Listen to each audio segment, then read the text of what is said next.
Se dice que de todos los modos del verbo español, el modo subjuntivo es el más difícil de manejar. Y uno puede notar la extranjería de algún hablante por los errores que comete, sobre todo en el modo subjuntivo. La diferencia entre el modo subjuntivo y el modo indicativo es que el indicativo lo utilizamos en español para hablar de las cosas que realmente existen o realmente están sucediendo, o realmente sucedieron. En el caso del pasado, como yo comí, o yo comía, yo como, o yo comeré. O yo voy a comer, que sería nuestra forma perifrástica para hacer futuros. Igual con las formas compuestas, yo he comido, yo había comido, yo hube comido, lo que Andrés Bello llamó el pretérito anterior, casi no lo utilizamos. Yo hube comido o yo habré comido, mi futuro perfecto. Ese sería el indicativo. En el caso del subjuntivo, tenemos esta tabla con 6 diferentes tiempos.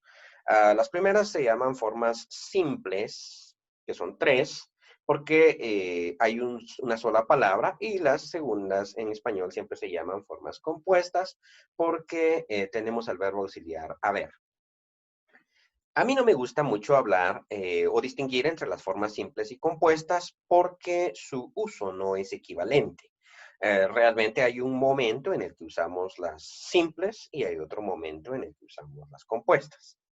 Ya voy a explicar cómo es que se usa este subjuntivo. Ahora, el subjuntivo es bien complejo. Si es verdad, para nosotros, los hispanohablantes, no es tan difícil, aunque a veces sí. He notado ciertos errores a la hora de la utilización del subjuntivo por parte de personas prácticamente de todos los países. Soy aficionado a Euronews, por ejemplo, el noticiero español, y me llama la atención cómo los locutores, incluso de España, cometen errores a la hora de utilizar el subjuntivo. Esto muy probablemente sea por la influencia que cada país tiene. Si uno es español, va a tener la influencia del francés. Si uno vive en el norte de México, tiene la influencia del inglés. Si uno vive en el centro de México, es la influencia del náhuatl.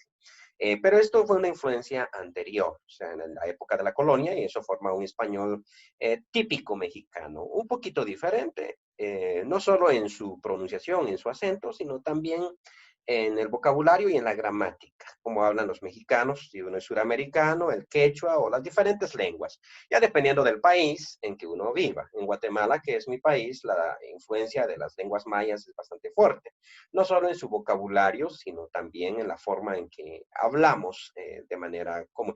Cuando hacemos estos videos, por ejemplo, yo hablo un idioma más internacional, pero cuando estoy con amigos, tiendo a utilizar ciertos modismos, ciertas formas que a la hora de aprender o saber algo de las lenguas mayas, me doy cuenta de que esos modismos vienen de por ahí, ¿no?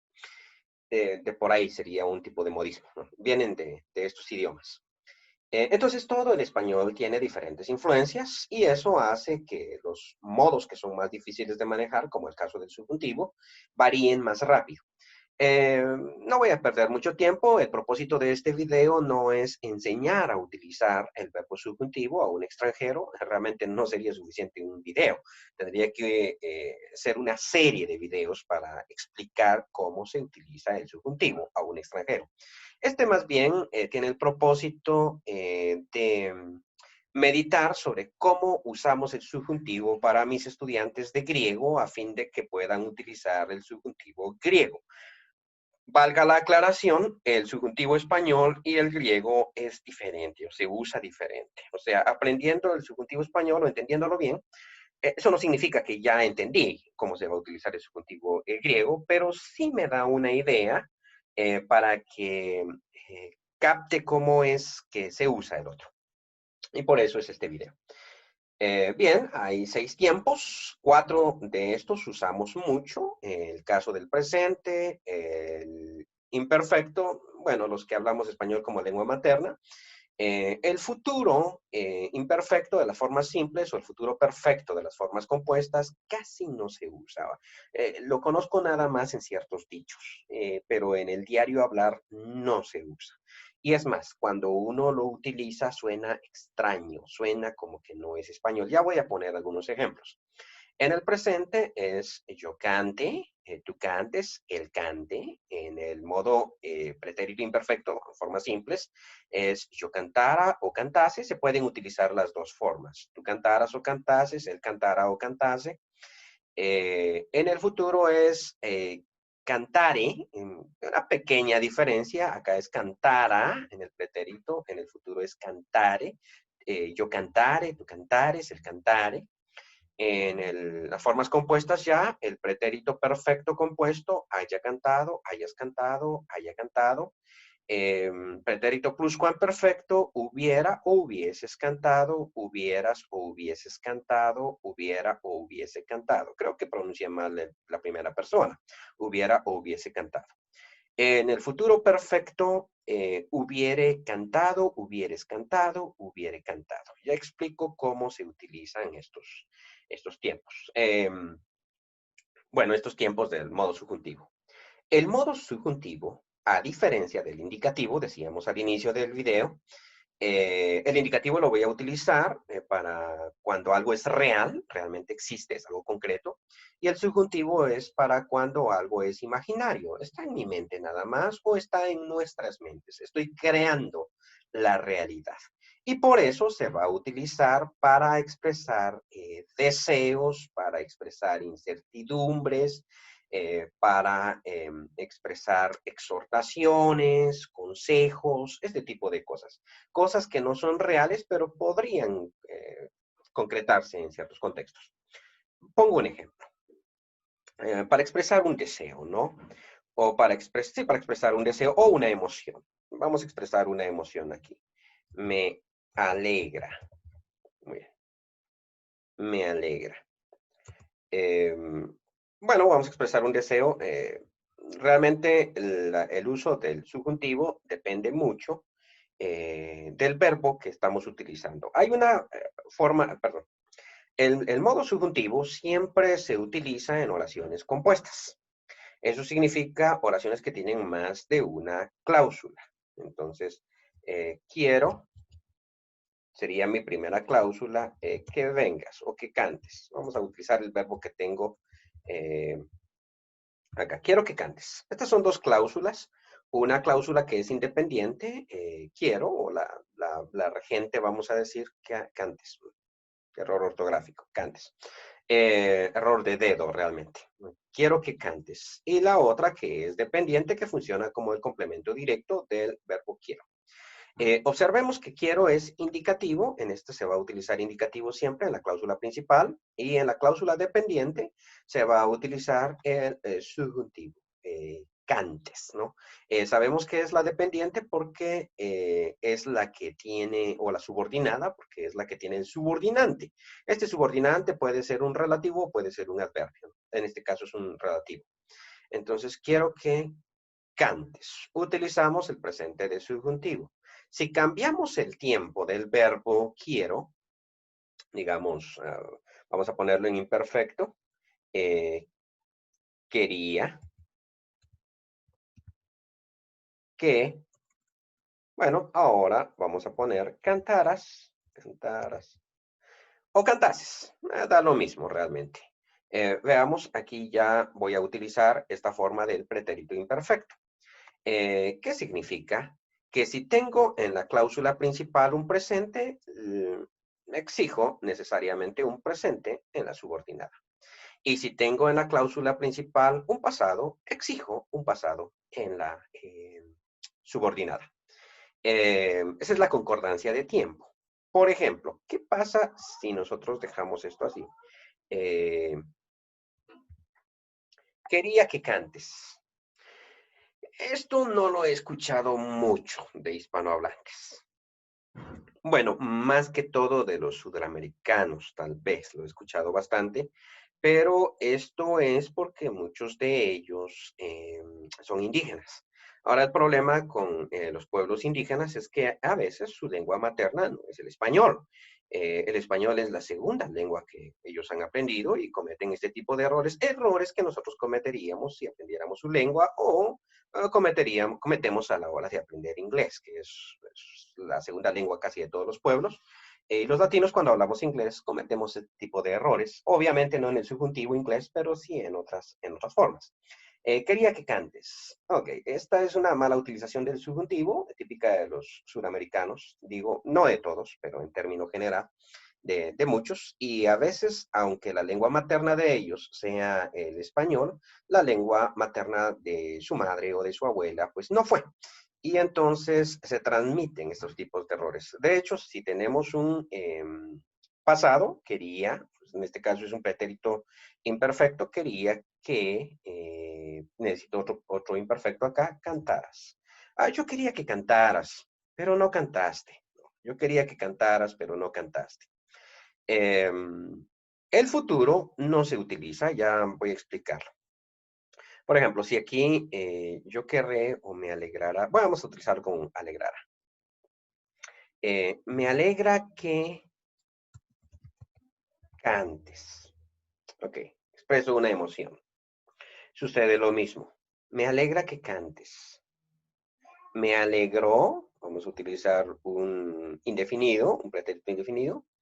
Me alegró que cantases. O me alegró que cantaras. Se puede utilizar cualquiera de los dos. Me alegró que cantaras. Significa yo estaba alegre al mismo tiempo que tú estabas cantando. Por eso es que no podemos decir me alegró que cantes. No, me alegró que cantes, no. Me alegró que cantaras. O me alegro que cantes. Cualquiera de las dos formas, pero tenemos que tener concordancia. Me alegro que hayas cantado. También. Pero me alegró que hayas cantado. Ok, vamos a poner aquí, me alegro que hayas cantado. No había escrito bien la oración. Ok.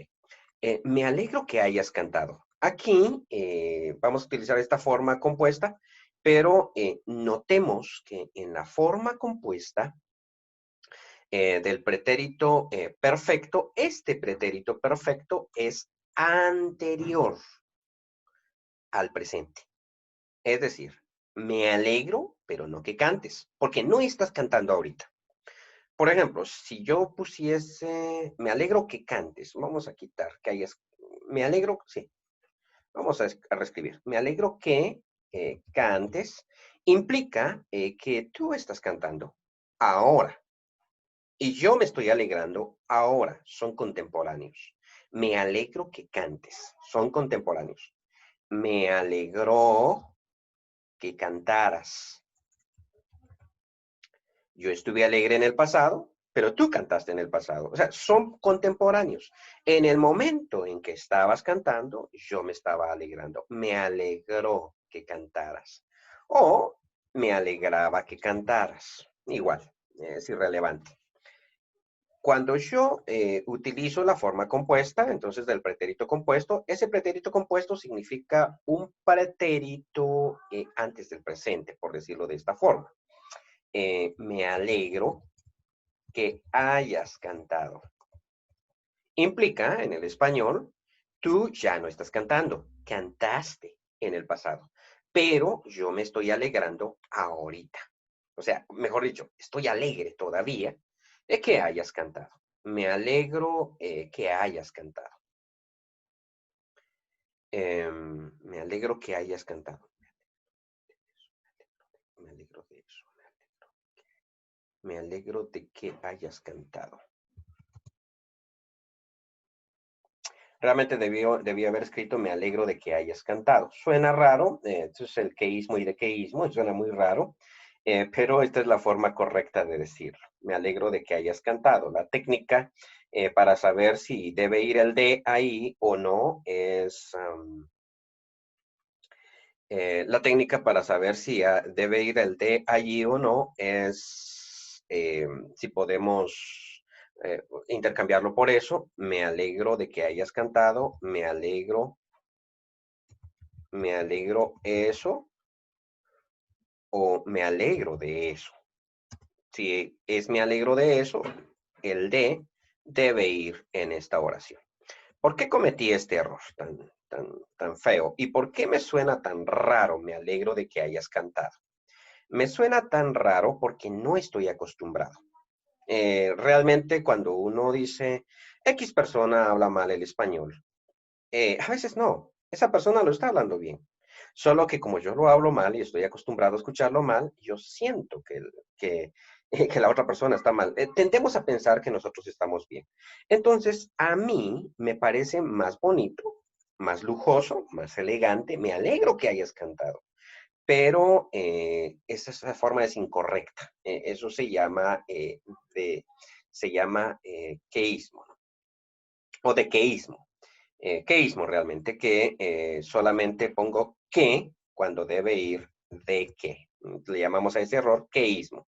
De queísmo es cuando pongo de que y realmente debió haber ido que. La técnica para saber si el de, la preposición de debe ir o no allí, es intercambiar todo a partir de que por el pronombre eso. El pronombre eso. Entonces, ¿me alegro de eso o me alegro eso? Realmente me alegro de eso. Me alegró eso, sería diferente. Me alegró de que hayas cantado. Por ejemplo, eh, bueno, hagamos este pasado. Me alegró de que hayas cantado. Curiosamente, aquí hay un par de errores. Eh, en este caso, por ejemplo, yo podría decir, y en este caso, ¿debe ir el de o no debe ir? Observemos que Microsoft ya me dijo que aquí hay un error. Y me dijo que es de queísmo, ¿no? Debió haber estado así. Me alegró eso. Sería la forma correcta. No me alegró de eso. Si cambiara alegró por alegré, me alegré de eso, ahí ya tiene sentido. El español es bien caprichoso, ¿no? Con sus preposiciones. Bueno, me alegró que hayas cantado, está mal todavía, y ya lo explico. Debido a que me alegré en el pasado, aquí debería de tener concordancia y en ese sentido necesitará un pretérito imperfecto, ¿no? Lo que estábamos viendo. Pero ahora, cuando yo tenía el presente, me alegro de que hayas cantado. Cuando tenía este presente, obviamente aquí estaba explicando, estoy alegre ahora, pero la acción que produjo mi alegría está en el pasado. Y para eso utilizo un pretérito compuesto. Si cambio el verbo principal a pasado, me alegró. Obviamente, como decía, es caprichoso el español, debo borrar de. Y en este caso, me alegró que hayas cantado. Igual, es una mala utilización del pluscuamperfecto. Digo, del subjuntivo. En este caso, debo utilizar el pretérito pluscuamperfecto, que de hecho, plus quiere decir más. Cuamperfecto, o sea, más que el perfecto. ¿Y eso qué significa realmente? Muchas veces nos aprendemos todas estas palabritas sin entender qué significa. Pluscuamperfecto, pretérito pluscuamperfecto quiere decir un pretérito más perfecto que el perfecto, o más allá del perfecto, perdón. No más perfecto que el perfecto, sino un pretérito más allá que el perfecto. Y eso significa, como es pretérito, más pasado que el pasado. Es decir, el pluscuamperfecto, sea en indicativo o en subjuntivo, va a expresar un tiempo, o sea, va a ser un tiempo anterior al mismo pasado. Entonces, me alegró, puedo decir, perdón, lo vuelvo a poner. Me alegró que cantaras. Muy bien. Me alegró que cantaras. Está bien. Porque son dos contemporáneos. En el pasado yo me alegré y en el pasado tú cantaste. Contemporáneo. Pero si en el pasado me alegré, pero me alegré de que tú hubieses cantado antes de que yo me alegrase, o sea, necesito un pasado más pasado que el pasado, pretérito más pretérito que el pretérito, o dicho de manera más técnica, necesito un pluscuamperfecto. Me alegró que hubieses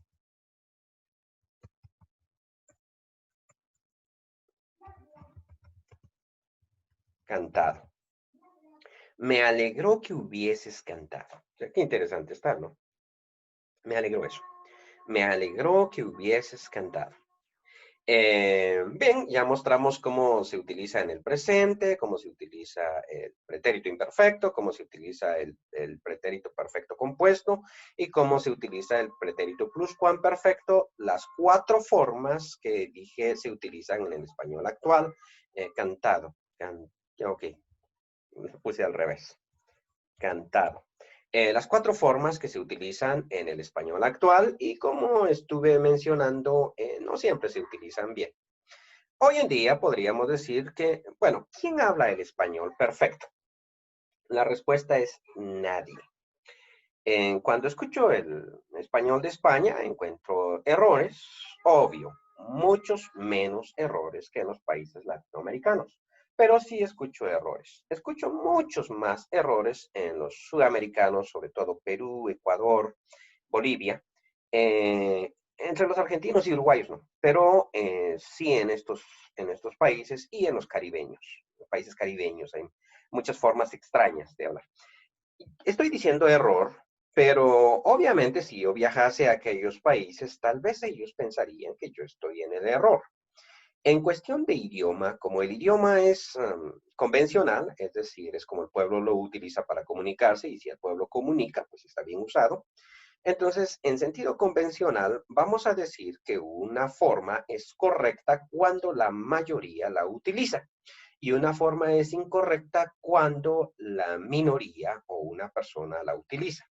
Eso significa que una forma de hablar puede ser correcta en Guatemala, pero va a ser incorrecta en Perú, porque todos los peruanos lo dicen diferente. Dicho esto, ok, eh, por esto es que el Microsoft ahora nos ofrece español de cada uno de los países, español hondureño, español nicaragüense, y aunque los españoles son iguales en Centroamérica, hay ligeras diferencias que son irrelevantes realmente. Pero cuando nos alejamos más de nuestra región, empezamos a notar formas diferentes, no solo de la pronunciación de las letras, sino también de los modismos y las formas de expresar las ideas. Y no nos sorprenda entonces que existan estas variantes. Ahora, si solamente un país expresa una idea de una forma, por ejemplo, en Honduras tienden a decir la mediodía o la calor, pero son 10 millones de hondureños que utilizan estas formas, la calor, el coso, la calor y la mediodía. Son formas hondureñas, ¿no? 10 millones de hondureños. Yo no uso esas formas porque obviamente es incorrecta. El resto del mundo no puede estar equivocado. El error está acá, pero es un error bastante convencional, bastante común, vamos a decir, en Honduras. Lo que sí es cierto es que la gente educada generalmente no usa esas formas. Eso es verdad. Pero muchas de las personas sí, y pudiera ser que en 100 años esos tres errores que acabo de mencionar se pongan de moda en otros países. ¿Cómo sucede esto? ¿Cómo un error se pone de moda? Se pone de moda por la importancia de la nación. Vamos a suponer que Honduras se convierte en el principal país económicamente hablando de Latinoamérica, en el más fuerte, y luego los medios de comunicación o las personas importantes son hondureñas, los grandes deportistas, los grandes artistas, las grandes cadenas de televisión. Luego, todo Latinoamérica empieza a imitar. Por eso es que nosotros nos regimos, por ejemplo, por el español de España, el español de México, el español de Argentina, Colombia, Argentina, y el español de Cuba. No porque Cuba sea realmente importante, sino porque los canales de Univisión y Telemundo contratan a muchos cubanos y entonces esa forma de hablar se vuelve típica, digamos, sería cruz, qué sé yo, ¿verdad? Sería cruz, caso cerrado, todos estos programas tienden a, Univisión, Telemundo decía, tienden entonces a influenciar nuestro español y nosotros no sabemos lo que hoy llamamos error, más adelante va a ser estándar. Hablo del futuro imperfecto. El futuro imperfecto se debería de utilizar cuando yo tengo aquí un verbo en futuro, me alegraré de que cantares. Me alegraré de que cantares. Eh, Qué raro suena, ¿no? O sea, a mí personalmente me suena muy extraño. Y si no tuviese el cuadro del subjuntivo enfrente de mí, pensaría que estoy ante un error. Veamos si Microsoft lo pone como error, al darle Enter. No, no lo pone como error. Bueno, no puede reconocer estas cosas, creo yo. Me alegraré de que cantares. Lo que ha sucedido es que el futuro no se ha usado y en su lugar se ha utilizado el presente. Me alegraré de que cantes. Me alegraré de que cantes. En este contexto debía ir aquí un futuro, pero lo que utilizamos, vamos a decir, prácticamente todos los españoles que yo he escuchado hablar, no los he escuchado a todos, habría que ir a ciertos lugares. Por ejemplo, Israel sería un tanto interesante. En Israel se habla un español que ellos llaman ladino. Es el español de 1400. Bueno, no es el español de 1400, en 1492, cuando se descubrió América, también los judíos fueron expulsados de España y estos judíos expulsados de España fueron tanto a Turquía como a Palestina, o sea, lo que en aquel tiempo se llamaba Palestina, y vivieron en Israel o han vivido por 500 años. No significa que su español permanezca puro como el de aquella época. Eso es imposible. Su español ha evolucionado, solo que ha evolucionado en otra forma.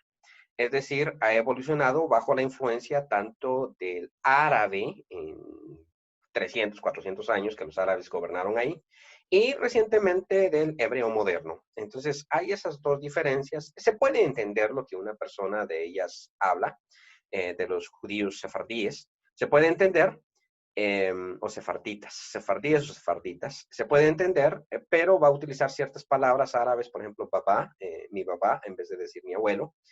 En fin, pero sí, sí, vamos a... Y sería interesante ver cómo ellos utilizan en este caso, el subjuntivo, el futuro, si lo utilizan o no lo utilizan. Pero hay que esperar 2 horas de un discurso para ver en qué momento una persona utiliza un subjuntivo de estos. O sea, son bien raros, ¿no? Pero nosotros en el resto de Latinoamérica, lo que yo conozco, es posible que alguno de ustedes conozca otra cosa, en lo que yo conozco, nosotros utilizamos el presente y esto tiene lógica. Y tiene lógica porque el subjuntivo, al ser un tiempo que está nada más en la mente, ya tiene la idea de futuro, ya se piensa en futuro. Y vamos a ver nosotros que en griego no existen todas estas formas, no existe una sola forma. O sea, hay un solo subjuntivo que puede ser presente, aoristo, puede ser perfecto. Y puede ser futuro, ¿no? Esos cuatro tiempos. Pero eso se utiliza diferente, ¿no? La idea es diferente, pero hay técnicamente un solo subjuntivo. En español es más complejo, realmente, como estamos viendo en estos casos. Ok, entonces utilizamos y ya no utilizamos este futuro. ¿Dónde utilizamos este futuro? Bueno, en dichos antiguos, obviamente el dicho va a permanecer fijo. Hay un dicho curioso que tenemos en Guatemala, creo que en muchas otras partes lo tienen. Al pueblo al que fueres, observen, aquí está mi primer subjuntivo, coma, al pueblo al que fueres, está mi primer subjuntivo futuro. Haz, oh, perdón, error, haz lo que vieres. Eh, error porque no le di clic y también le puse una S, pero error de dedo, esto va con Z, viene de hacer. que los españoles dirían hacer, ¿no? Es la forma bonita en que pronuncian los españoles su idioma, que lamentablemente nosotros hemos perdido. ¿Por qué perdemos esa pronunciación? Estoy contestando muchas cosas en este video. ¿Por qué perdemos la pronunciación? ¿Por qué no pronunciamos la Z como Z? Haz lo que vieres. ¿Por qué en Latinoamérica lo hacemos como S? La razón es que esas diferencias fonéticas de pronunciación se mantienen siempre y cuando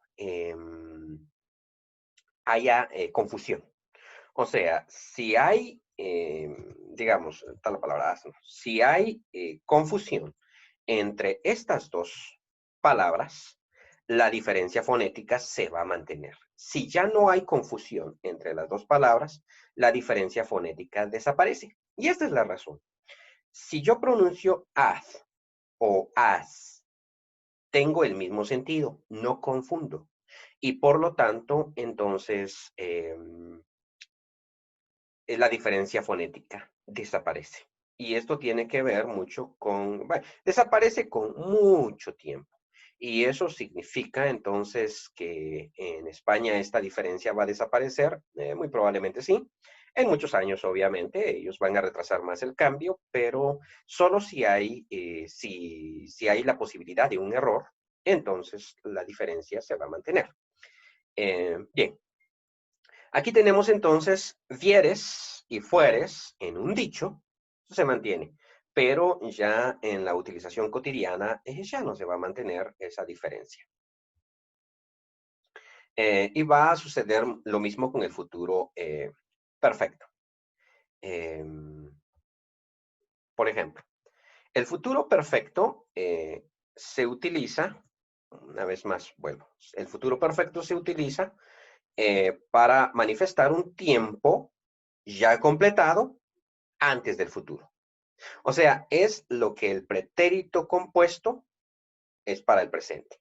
Me alegro, volvamos una vez más a mi ejemplo original, que me alegro de que, permítame,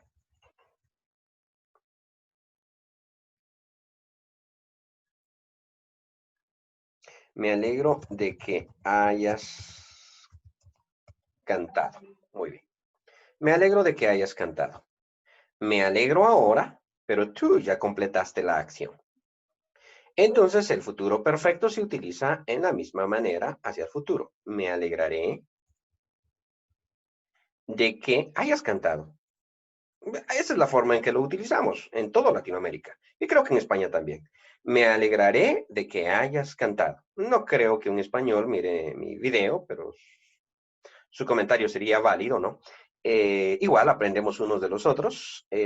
Yo no soy un licenciado en español, no tengo mayor estudio en español más que el que he hecho para poder dominar el griego, el latín, el inglés, qué sé yo. Entonces, alguna otra persona puede corregirme, obviamente, en cuanto a estos detalles. Y simplemente estoy señalando cómo funciona nuestro subjuntivo. Me alegraré de que hayas cantado, me suena bien, pero lo arcaicamente correcto es me alegraré de que hubieres cantado. No me suena tan mal. Me alegraré de que hubieres cantado. No me suena tan mal. Yo creo que me suena dentro de lo coherente. Me alegraré de que hubieres cantado. Me suena bien. Pero no lo he escuchado. O sea, no es algo que yo escuche cotidianamente. Al menos en Guatemala, Honduras, que son los dos países donde más tiempo he estado, jamás he escuchado este tipo de frases. Me alegraré de que hubieras cantado. Es posible que en España se utilice. Y esta sería la forma correcta de utilizar. Una vez más, correcta quiere decir convencional. Y lo antiguo va a ser más convencional. Los que afectan la evolución del idioma son los niños. Los niños inventan formas para hablar. Nosotros generalmente los corregimos y nuestra corrección es para que vuelvan a la normalidad. Por ejemplo, mi hijo dice, yo puse el lápiz. Y yo le digo, se dice, yo puse. Y lo corrijo, pero él está creando su idioma. El caso es que los niños tienden a evolucionar el idioma y nosotros los adultos tendemos a a regresarlos al estándar. Los niños son manejables porque obviamente ellos nos tienen como autoridad y nos van a hacer caso. Cuando son adolescentes ya no nos tienen como autoridad, pero también es cierto que ya no son tan creativos. O sea, un niño es mucho más creativo que un adolescente. La creatividad se va perdiendo con el tiempo. Entonces, no son tan creativos los adolescentes y crean formas que no se ponen de moda, pero si dejásemos a los niños hablar libremente y jamás los corrigiésemos, nuestro idioma evolucionaría mucho más rápido. Y esta es la razón por la cual evoluciona el idioma. Y esto significa que los países que tienen más niños, como es el caso en Centroamérica, Guatemala y Nicaragua, Guatemala y Honduras, los países que tienen más niños, su idioma va a evolucionar más rápido. Los países que tienen menos niños, caso de El Salvador, su población no ha aumentado, aunque es posible que sea por la emigración. No sé, no conozco las estadísticas de la cantidad de niños, pero digamos España, que no tiene niños, su español no evoluciona tanto, porque los niños hacen evolucionar el idioma. Las generaciones jóvenes. Los adultos no, los adultos somos más estandarizados. Y es por eso que el español de España es más arcaico que el nuestro. Sin embargo, por la inmigración de personas de toda Latinoamérica, va a evolucionar de una forma extraña. España se queda sin niños españoles, pero está siendo invadido por mucha gente latinoamericana, así es que es un fenómeno un poquito raro. No sé cómo evolucionará la fonética del español a futuro.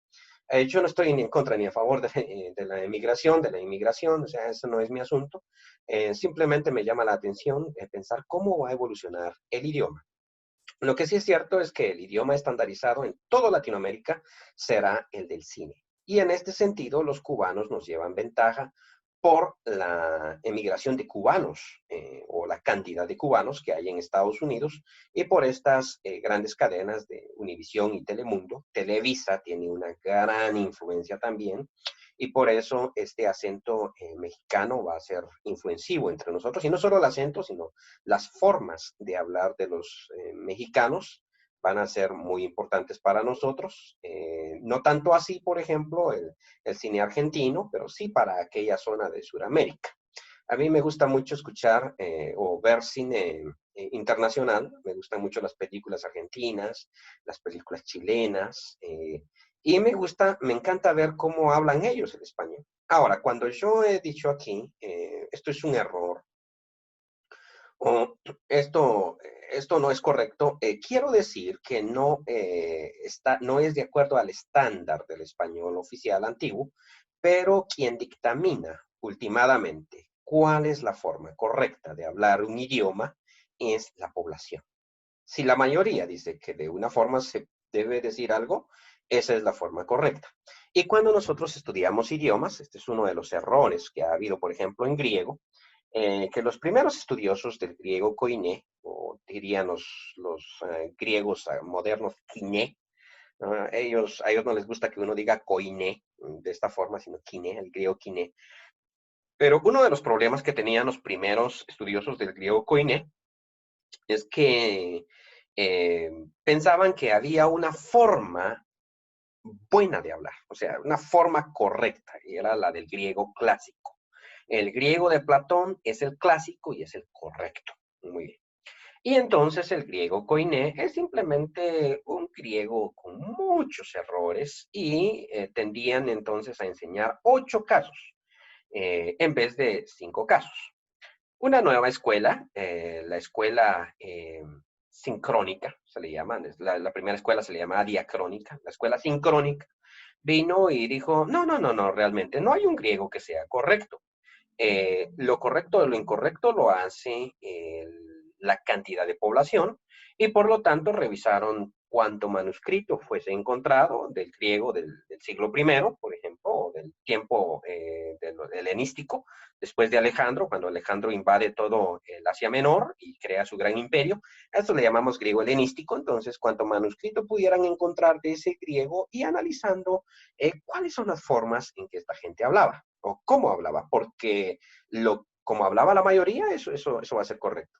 Y entonces redujeron el estudio de los 8 casos que se enseñaba en griego, y las gramáticas antiguas siempre tenían 8 casos, y lo pusieron en 5, porque realmente en el indoeuropeo o en el griego arcaico probablemente había, en el griego arcaico estoy diciendo, en el indoeuropeo sí, pero en el griego arcaico probablemente había 8 casos. Pero en el griego koiné, no, solamente son 5 casos. En el griego moderno creo que son 3 casos. Esto ha cambiado con el tiempo y la pronunciación, obviamente. El griego del Nuevo Testamento era politónico, el griego moderno no lo es. Y por eso es que yo no me rijo a la pronunciación de los griegos para pronunciar el griego koiné. Y después se dieron cuenta que incluso el clásico solo tiene 5 casos, no tiene 8. O sea, estaban rigiendo al Nuevo Testamento por una idea del clásico que realmente no existía. Lo que sí es cierto es, por ejemplo, que en el griego koiné hay dos números, singular y plural, y en el griego clásico hay 3, singular, dual y plural. Esta diferencia, ¿cuál es la manera correcta? ¿3 números o 2 números? Depende.